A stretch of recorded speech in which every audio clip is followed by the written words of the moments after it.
C'est la situation est sortie des élections législatives anticipées de l'été dernier qui a quelque part créé cette situation. Emmanuel Macron l'avait dit, ou son entourage l'avait dit, il s'est retrouvé de fait dans une situation qui peut ressembler à une forme de cohabitation. C'était très visible avec Michel Barnier, ça l'est un peu moins avec François Bayrou qui est plus proche de lui historiquement, mais néanmoins on sent qu'il y a eu un recul qui a été pris par Emmanuel Macron et ça se sent aussi chez les parlementaires. Et regardez ce que nous disait il y a quelques semaines un parlementaire LR. Emmanuel Macron, c'est le grand absent.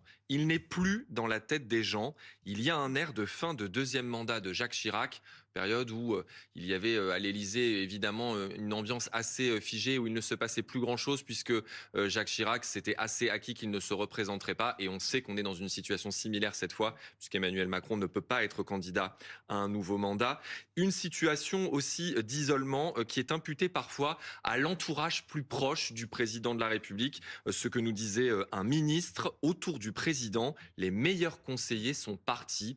De quoi alimenter en effet un isolement des gens, on l'a compris, une distance, un président qui n'est plus dans le quotidien des gens, et aussi visiblement une forme d'isolement depuis le palais de l'Élysée.